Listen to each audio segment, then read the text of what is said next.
സ്വച്ഛ ഭാരതിൻ്റെ പേരിൽ എന്ന് വെച്ചാൽ തെരുവുകൾ വൃത്തിയാക്കുന്നതിൻ്റെ പേരിൽ ഈ രാജ്യത്തെ പൗരന്മാർക്കിടയിൽ 2 തരം പൗരന്മാരുണ്ട് എന്ന് പറയുന്ന പ്രധാനമന്ത്രിയെയും ആ രാഷ്ട്രീയത്തെയും മറ്റെല്ലാം മറന്നുകൊണ്ട് നമ്മൾ വികസനം കൊള്ളാം, അതുകൊണ്ട് അംഗീകരിക്കാം എന്ന് കരുതാൻ താങ്കൾക്ക് പറ്റുമോ?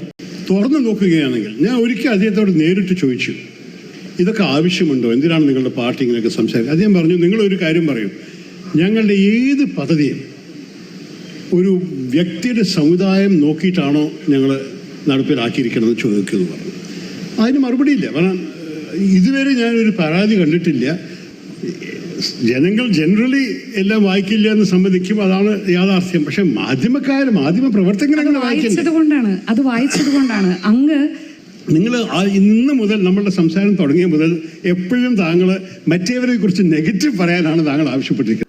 ജനങ്ങളെ പറഞ്ഞ് തെറ്റിദ്ധരിപ്പിച്ച് 5 വർഷം പിച്ച് ചീന്തിയെടുക്കാനുള്ള ശ്രമമായിട്ട് മാത്രമേ നിങ്ങൾ ഇങ്ങനെയുള്ള ശ്രമങ്ങളെ കാണാവൂ.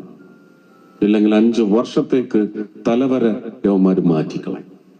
ഈ പ്രചരണത്തിനൊന്നും കൂട്ടുനിൽക്കരുത്. അത് നിങ്ങളുടെ വോട്ടിംഗ് ചിന്താഗതിയെ മാറ്റരുത്.